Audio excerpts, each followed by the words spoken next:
Okay students, fundamentals of marketing का इससे पहले जो लेक्चर हमने शूट किया था सेल्स फोर्स मैनेजमेंट और सेल्समैनशिप के बारे में, वो आपके चैनल पे अपलोड हो चुका है।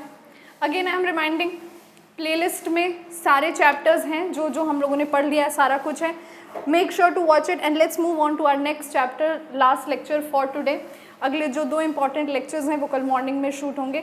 We are moving on to one of the most important chapters and that is channels of distribution.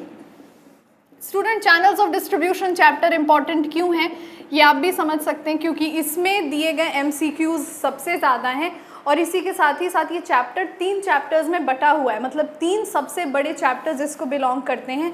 Channels of distribution, marketing middleman और फिजिकल डिस्ट्रीब्यूशन ऑफ गुड्स, ये सारे ही एक ही थीम को रिलेट करते हैं और उसी को हम पढ़ने जा रहे हैं।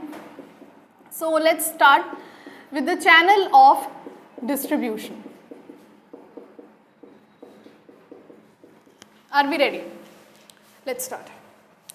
See students, channel of distribution होता क्या है? What is a channel of distribution? यहाँ पे हम अमेरिकन मार्केटिंग एसोसिएशन की डेफिनेशन को सबसे ऊपर रखते हैं। मतलब अगर 6 मार्क्स में 5 मार्क्स में पूछता है कि what do you understand by channel of distribution? So a channel of distribution, you can see the definition you have written in your notes according to the American Marketing Association. ध्यान दीजिएगा, a channel of distribution is the structure of intra-company organization, units and extra-company agents and dealers, wholesalers and retailers through which a commodity product or service is marketed. Intra-company का मतलब है उसी company का, inter मतलब 2 कंपनियों के मध्य में और इंट्रा मतलब उसी कंपनी का। एक कंपनी जब मार्केट में कंज्यूमर तक पहुंचने के लिए डिफरेंट तरह के चेन इस्टेब्लिश करती है। चेन मतलब स्रोत, हम रिटेलर को भी इन्वॉल्व कर रहे हैं, हम होलसेलर को भी इन्वॉल्व कर रहे हैं, हम एजेंट को भी इन्वॉल्व कर रहे हैं, हम इसके अतिरिक्त कंसाइनी को भी इन्वॉल्व कर रहे हैं। जितना ज़्यादा मार्केट में आप अपना शेयर चाह रहे हैं, आप उतनी ज़्यादा लंबी चेन इन्वॉल्व कर रहे हैं, उसे हम कहते हैं the chain of marketing. American Marketing association ने ये बोला है कि ये जो चेन ऑफ मार्केटिंग होती है यही होती है channel of distribution. Now pay very close attention to it. According to the American Marketing Association, dealers भी आते हैं, होलसेलर्स भी आते हैं, सप्लायर्स भी आते हैं।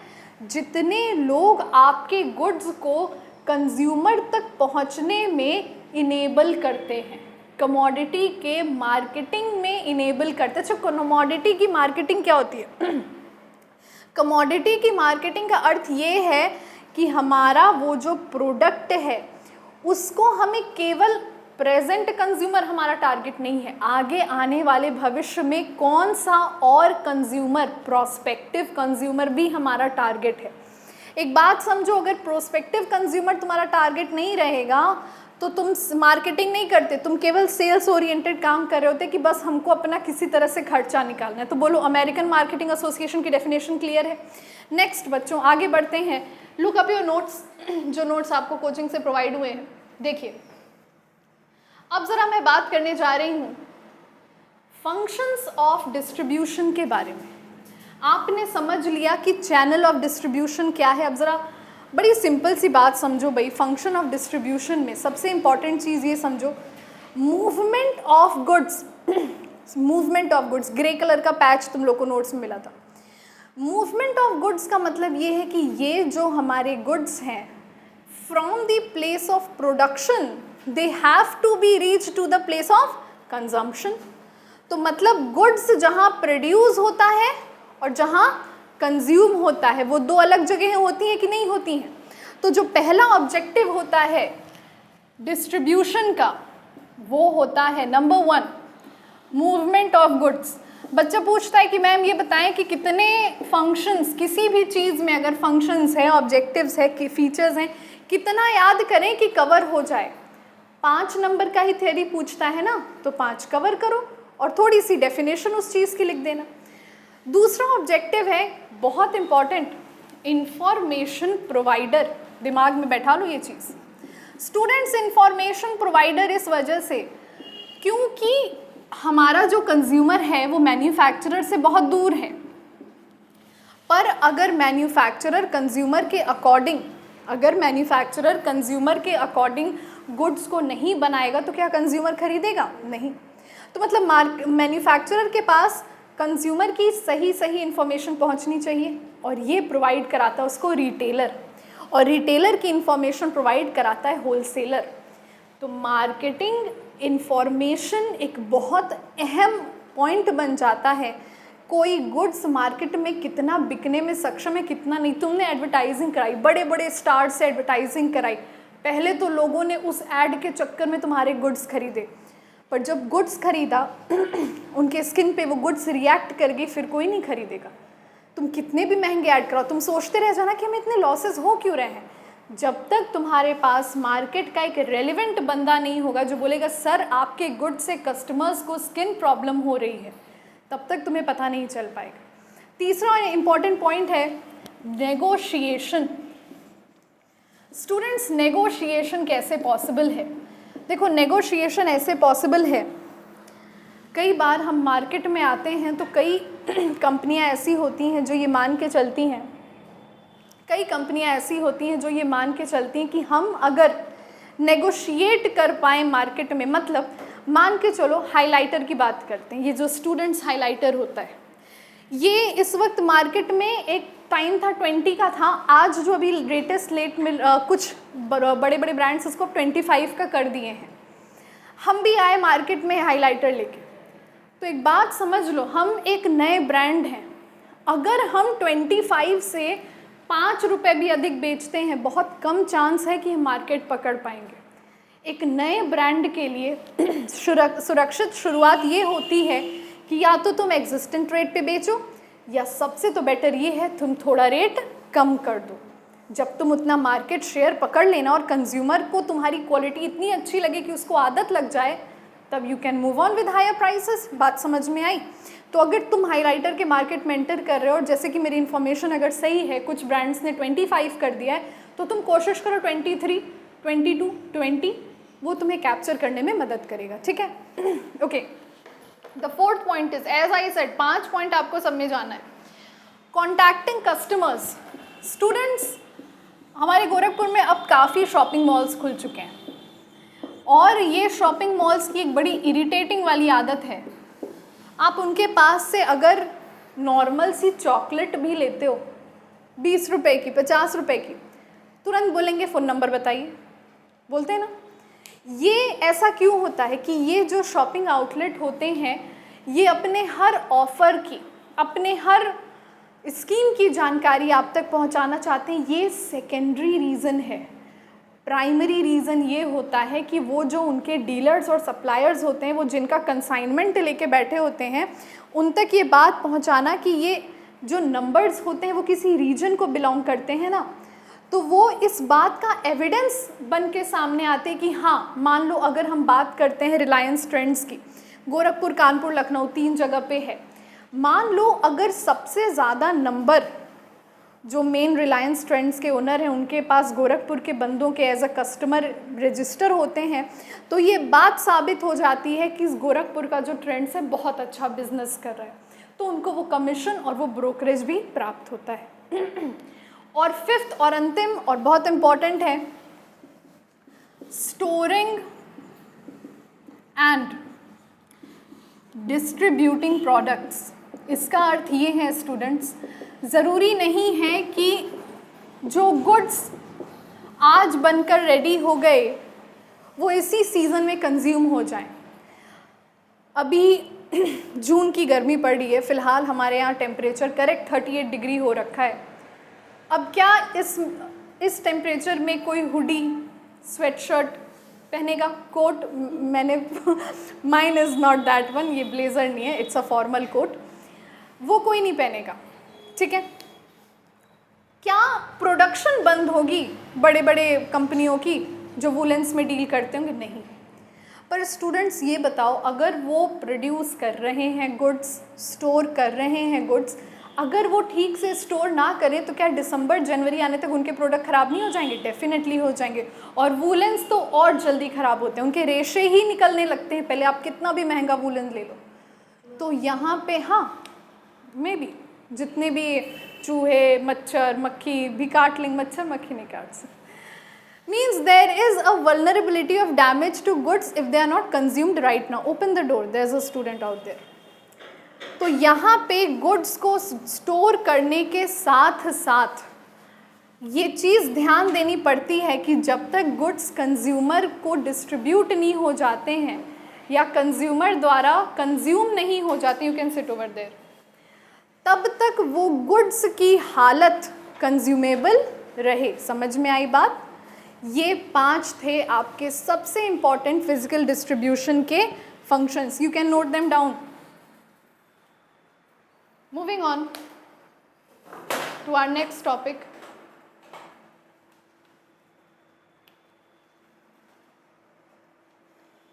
स्टूडेंट्स, अब हम बढ़ते हैं चैनल ऑफ डिस्ट्रीब्यूशन के प्रकार की तरफ। What are the types of channels of distribution? Please draw this flow chart along with me. So here we have the flow chart. Pay attention. Channels of distribution की हम बात करते हैं। Conventional, non conventional. Students, conventional का मतलब होता है पारंपरिक, कन्वेंशन मतलब परंपरा, तो कन्वेंशनल मतलब पारंपरिक। ट्रेडिशनल, पुराना जो चैनल है जो कि नॉन इंटीग्रेटेड था। स्टूडेंट्स, नॉन इंटीग्रेटेड बहुत अच्छे से समझिए, मतलब एक बार प्रोडक्ट जब मैन्युफैक्चरर के पास से निकल जाता था तो मैन्युफैक्चरर का कोई लिंक नहीं रहता था। इंटीग्रेटेड मतलब एक साथ, नॉन इंटीग्रेटेड मतलब अलग थलग। तो मैन्युफैक्चरर का कोई लिंक नहीं रहता था, ये समझने में वो कुशल नहीं रहता था कि एक्चुअली में ये चैनल मूव कहाँ किया और कैसे किया। ये नॉन इंटीग्रेटेड था जहाँ पे मैन्युफैक्चरर को केवल इतना काम था कि मेरा गुड लो होलसेलर उठा के ले जाओ और मेरा पैसा दे दो, ठीक है। यहाँ पे 2 चैनल होते थे, एक होता था डायरेक्ट, एक होता था इनडायरेक्ट। ज़्यादातर जो तुम लोगों ने पढ़ा है तुमने इनडायरेक्ट पढ़ा है। इनडायरेक्ट वही चैनल होता है जिसमें रिटेलर इन्वॉल्व है, होलसेलर इन्वॉल्व है, एजेंट इन्वॉल्व है, तब जाके गुड्स कंज्यूमर को पहुंचता था। मगर डायरेक्ट में क्या होता है, मैन्युफैक्चरर अपने सेल्समैन से कहता है कि सेल्समैन जाओ और कंज्यूमर को ये गुड्स बेच कर आओ। तो जब चेन में मैन्युफैक्चरर केवल सेल्समैन के थ्रू कंज्यूमर के पास पहुंचता है वो कहलाता है डायरेक्ट, और जब मैन्युफैक्चरर होलसेलर को गुड देता है, होलसेलर एजेंट को गुड देता है, एजेंट रिटेलर को गुड देता है और रिटेलर कंज्यूमर को गुड देता है, वो हो जाता है इनडायरेक्ट। अब कंपनियां ये बंद कर रही हैं और अब नॉन कन्वेंशनल तरीके पर आगे बढ़ रही हैं। Have attention over there. Non conventional है इंटीग्रेटेड, मतलब मैन्युफैक्चरर हमेशा इस कॉन्टैक्ट में रहेगा कि उसके गुड्स बिके या नहीं बिके, उसको कस्टमर बेस मिला या नहीं मिला। Have a quick recap of it. Non conventional में वर्टिकल और हॉरिजॉन्टल होता है, और यहाँ पे हमने एक बड़ी इंपॉर्टेंट चीज़ पढ़ी थी, उस चीज़ का नाम है वर्टिकल, हॉरिजॉन्टल। और ये एडमिनिस्ट्रेड जो चैनल्स होते हैं they all come under the criteria of VMS या vertical management system. Students, vertical management system 3 तरह से डिज़ाइन किए जाते हैं, ये MCQ में पूछ सकता है। Which one of these is a type of VMS या which one of these is not a type of VMS। सबसे पहले देखिए, सबसे पहला जो होता है एडमिनिस्ट्रेटिव होता है। So administrative marketing is like the particular line rather than the complete operation। मतलब यहाँ पे क्या होता है कि ये जो प्रोडक्ट होता है ये किसी स्कीम, किसी पॉलिसी या प्रोग्राम के थ्रू कंज्यूमर तक पहुँचाया जाता है। इसका बहुत अच्छा एग्जाम्पल ये हो सकता है, जैसे दिवाली डिस्काउंट चलते हैं, buy 1 get 1 free, Diwali season off, Eid का season off. So this is generally followed by, अच्छा इसमें एक और चीज़ आती है, 3 कार्ट व्हीलर्स या 4 कार्ट व्हीलर्स, मतलब कभी कभी यहाँ पे एक सब्ज़ी बेचने आते हैं कुछ लोग और उनके ये जो स्टॉल लेके चलते हैं ना, हॉकर कहते हैं ना, उनके पे स्पीकर लगा रहता है प्याज 20 रुपये किलो, प्याज 20 रुपये किलो, प्याज 20 रुपये किलो, रटते रहते दैट, हाँ सारी सब्जियाँ. So that is a kind of what, that is a kind of administered. जब वस्तु को मैन्युफैक्चर करने वाला ही वस्तु को बेच भी रहा है कंज्यूमर के पास और ये भी इंश्योर कर रहा है कि उसकी मैक्सिमम वस्तु बिके, ये कहलाता है एडमिनिस्टर्ड. कॉन्ट्रैक्चुअल का क्या मतलब होता है? Contractual these are the independent firms that are employed at a voluntary basis to develop a more efficient distribution channel. से स्टूडेंट्स ये बात समझो, मान लो कि किसी कंपनी का सेल वो कितना भी ट्राई कर रही है, हो ही नहीं रहा है, कंज्यूमर गुड्स ले ही नहीं रहा है. अब ऐसे में कुछ प्रोफेशनल इंस्टीट्यूट्स होती हैं जो कॉन्ट्रैक्ट लेती हैं, आपसे अच्छा खासा पैसा लेते हैं, मगर दे इंश्योर कि आपका गुड्स ही मार्केट में सबसे ज़्यादा बिके. जैसे एक एग्जांपल लो, कभी तुमने PR टीम के बारे में सुना है? PR team. स्टूडेंट्स, जैसे जो हिंदी सिनेमा इंडस्ट्री है, जिसे आप बॉलीवुड भी कहते हैं, अब पिछले 5-6 सालों से उनमें जो पिक्चरें बनती हैं वो बहुत कम चलती हैं, ज़्यादा नहीं चलती. काफ़ी सारे रीजंस हैं. लोग साउथ इंडियन सिनेमा की तरफ इंक्लाइन हो गए, लोगों के पास नेटफ्लिक्स, अमेजॉन प्राइम जैसे ऑप्शंस आ गए, एंड सोशल मीडिया की वजह से भी लोग इतने व्यस्त हो गए that they don't have that. So many factors. मैं इतना नहीं कह सकती कि वो इंडस्ट्री खराब है, या मतलब दे प्रोड्यूस अजीबो गरीब films, but apart from that this is also one of the reasons. पर फिर भी अभी बीच में एक मूवी आई थी, भयंकर मूवी थी वो, एक बहुत बड़े स्टार की, मतलब बॉलीवुड के एक पुराने स्टार हैं, उनकी मूवी थी. वो मूवी साउथ की एक मूवी है वीरम, उसका रीमेक था. उस मूवी में बहुत ज़्यादा स्टार्स भी थे. और अभी कुछ दिन पहले, और वो मूवी जिसने देखी वो आके अपने आँख हार्पिक से धुला होगा शायद. वो ऐसी मूवी थी, किसी की भाई किसी का जान. अच्छा, ये जो मूवी थी, you should have seen this movie. Hero के फेस पर भयंकर VFX हुआ था. जो हीरो था ना, उसके फेस पर VFX हुआ था. तुम थिएटर में जाके ये देख सकते थे, तुम्हें हीरो के फेस पर कंप्यूटराइज्ड इफेक्ट दिखते. वो मूवी ऐसी थी कि अगर आप उस मूवी का रोस्ट लिखो ना तो गजब गजब रोस्ट सामने आ जाए. मगर उस मूवी के ट्रेलर पे उस दिन गए होते जब वो मूवी का ट्रेलर रिलीज हुआ, इतने अच्छे अच्छे कमेंट्स, इतने अच्छे comments, the king is back, भाई is back, this is back, that is back. ये जो टीम होती है जिसका काम होता है, हम अगर झूठ में भी किसी चीज़ की बड़ी तारीफ करें, तुम्हें एक बार मन कर जाएगा कि देखें वो चीज़ है क्या. ये होती है PR टीम या पब्लिक रिलेशंस टीम. जो पब्लिक रिलेशंस टीम का ही काम एक तरह से ये कॉन्ट्रैक्चुअल वाले करते हैं. एक कंपनी है, I would not like to take the name क्योंकि अभी हम पब्लिक प्लेटफॉर्म पे हैं, जो फ्लिपकार्ट वगैरह पे अपने सप्लीमेंट्स डालती है, और उसकी खुद की PR टीम ही उस प्रोडक्ट की इतनी तारीफ़ की है, इतनी तारीफ़ की है कि जेन्युइन कस्टमर रिव्यूज़ जो कि 1 स्टार वाले हैं वो छिप गए हैं. मैं मेडिकल जर्नल में पढ़ी थी, ऑनलाइन मेडिकल जर्नल में, कि ऑनलाइन सप्लीमेंट जो प्लांट बेस्ड नहीं है, मतलब जो नॉन वेजिटेरियन है, मैक्सिमम के अच्छे रिव्यूज़ उनकी खुद की PR टीम करती है. यही काम होता है इनका. उस प्रोडक्ट का मार्केट में इतना हाइप बना देगी कि कंज्यूमर के दिमाग में एक बार आएगा, लेट मी ट्राई दिस. भले कंज्यूमर बीमार पड़ जाए, पर इनका तो कॉन्ट्रैक्ट है ना, 6 महीने बाद उनको वो पैसा मिल जाएगा, फिर भाड़ में जाए कंपनी, दूसरा कॉन्ट्रैक्चुअल बंदा ढूंढे. हमने तो 6 महीने बोला था, हमने 6 महीने के सेल्स बढ़ा दिए, समझ में आ गया. और अंतिम हम बात करते हैं कॉरपोरेट. जो ये कॉरपोरेट वाला सिस्टम होता है फिजिकल डिस्ट्रीब्यूशन का, स्टूडेंट बड़ी ध्यान से समझेंगे. इसमें जो इन्वेस्टमेंट होता है, जो इन्वेस्टर होता है, उसका पूरा चलता है यहाँ पे। कंपनी में इन्वेस्ट करने वाला बंदा ये डिसाइड करता है, जिसकी जितनी ज़्यादा इन्वेस्टमेंट उसका उतना ज़्यादा कंट्रोलिंग पावर, ठीक है।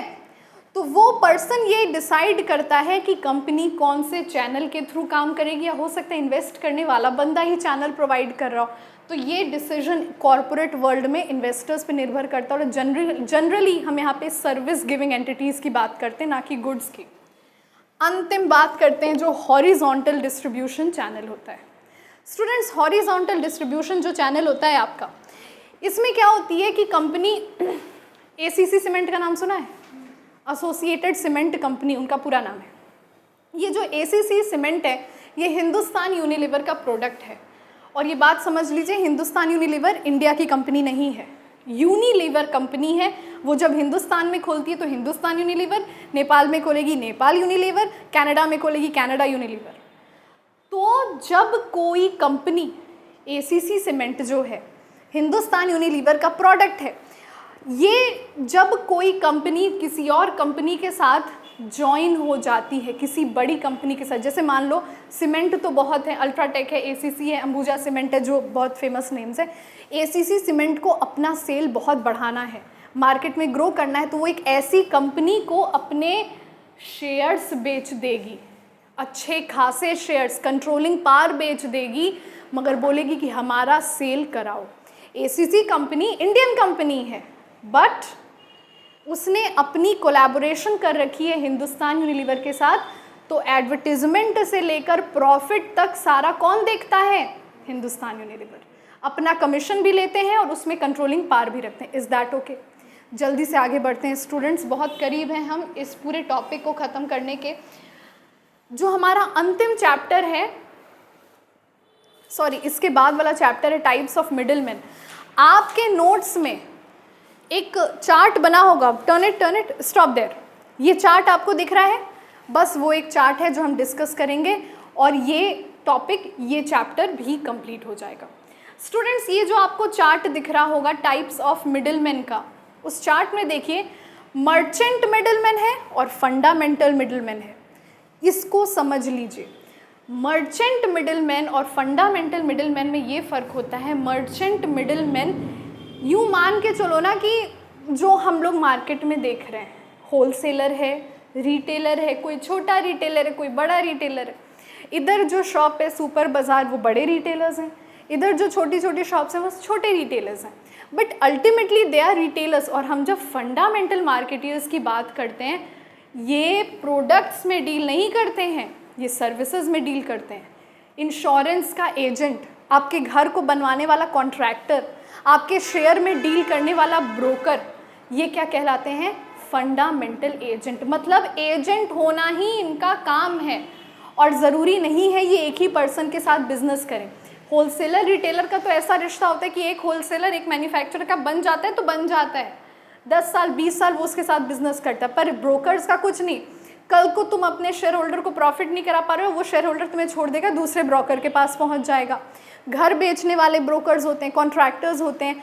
तो दो तरह के मिडिलमैन होते हैं, एक जो मर्चेंट मिडिलमैन होते हैं जिसमें तुम्हारे होलसेलर, रिटेलर, हॉकर, पेडलर, ये लोग होते हैं। जो मोमो स्टॉल देख रहे हो, सब्जियों का स्टॉल देख रहे हो, जो ठेले वाले होते हैं उनको कहते हैं। अब ये स्मॉल स्केल में भी होता है। अगर हम जनरल प्रोविजन स्टोर की बात करते हैं वो स्मॉल स्केल होता है, और लार्ज स्केल में तुम्हें डिपार्टमेंटल शॉप मिलेगी। बाटा का जो गोलघर में शोरूम है, खादिम्स का शोरूम है, ये डिपार्टमेंटल स्टोर्स हैं जो ये मिलेंगी। फ़ोन का डिपार्टमेंटल स्टोर है, ये सारी चीज़ें। और अगर हम फंडामेंटल मिडिलमैन की बात करते हैं तो यहाँ पे हमारे सबसे पहले मर्चेंटाइल एजेंट आते हैं, जिनमें बैंकर्स होते हैं, फैक्टर होते हैं। फैक्टर कौन होता है? जो क्रेडिट कार्ड के बिल को वसूलने का काम करते हैं। ऑक्शनियर होते हैं जो नीलामी करवाते हैं। अंडरराइटर जो शेयर की मिनिमम सब्सक्रिप्शन 90% से अब याद करो, पढ़ रखे हो तुम लोग। कमीशन के एजेंट होते हैं। फॉरवर्डिंग एजेंट होते हैं, पैसा जब ट्रांसफ़र होता है उसको फॉरवर्ड करने का। और फैसिलिटेटिंग एजेंट में बैंक का काम, ट्रांसपोर्टेशन का काम और वेयर हाउसिंग का काम जो देखते हैं। ठीक है, these are the types of middleman.